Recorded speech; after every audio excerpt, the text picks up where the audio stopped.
Hi everybody, and in this video we're going to be talking about plantar fasciitis, what it is, how it happens and what symptoms are. As well as that, I'm going to be showing you a few exercises and stretches you can do, and also a few other treatment styles that you can have done that will help tend to the pain of the plantar fasciitis and hopefully help with any discomfort you may be feeling. Plantar fasciitis is a common type of heel pain, and it's caused by small micro tears in the plantar fascia, and this is a thick band that helps to support the arch in our foot. So common symptoms of this are sharp stabbing pains, and these especially so in the mornings, and also there can be a lot of pain when you are either sitting or standing for a very long period of time. So why does plantar fasciitis happen and caused in people? So it can be due to people if they have high arched feet or flat feet, also if they have tight calf muscles or poor posture. Unsupportive shoes as well is really important as to why this can be happening, and also if anyone has a really sudden high increase in activity levels as well.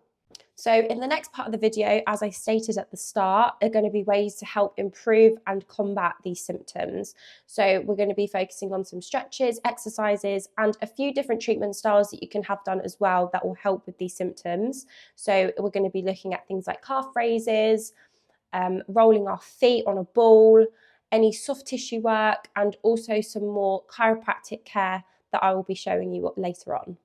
So our first set of exercises are all going to be focusing on our calf muscles. So as you can see here, the first one I'm doing is calf raises, and these are going to help as the calf muscles are connected to our heel bone via the Achilles tendon, and the tightness of our calf muscles can pull on the heel bone. This can cause strain and inflammation in the plantar fasciitis ligament. So by stretching out our calf muscles, our retention is therefore going to be reduced, and this will lead to a reduction in our heel pain. So I'm doing single leg calf raises as well, as this is a higher focus on one foot at a time. And then leading into that are just some simple calf stretches, and this is going to have the exact same principle.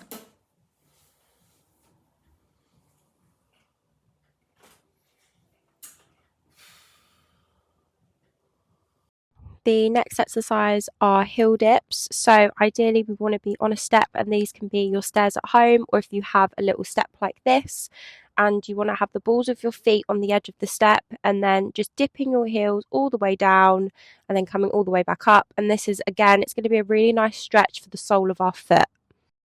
The next exercise we have is a little bit different. So this is just rolling the ball along the sole of your foot.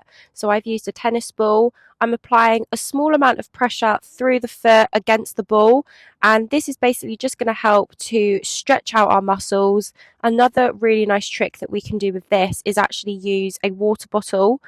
So I would say that putting a water bottle in the freezer, so you have a sense of icing your foot as well as stretching out the sole of your foot of all the muscles. Now we're going to be focusing on some other forms of treatment that can be used to help with plantar fasciitis. So the first one we can have is some soft tissue work through the sole of our foot, focusing on our plantar fascia, which is the thick arch fibrous structure.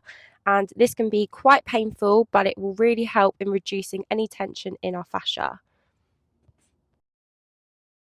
Next, we can have some trigger point release through the plantar fascia, and this will help to stimulate and increase our blood flow around it. So this is really going to help in focusing on releasing tightness and tension, and it's a much quicker way to quickly reduce anything there. Next, we're going to be moving on to some mobilizations. So these are mobilizations of our metatarsals and our foot, and these are all going to help improve our mobility and release the restricted joints that will be causing the plantar fasciitis. So focusing around the toes, around the sole of our foot and the heel of our foot, and then pulling down as well to get a nice release through all the joints there.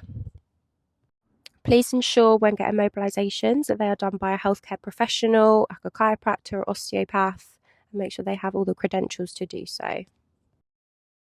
And lastly, we're going to be using an activator on the affected joints, and this is going to activate a release.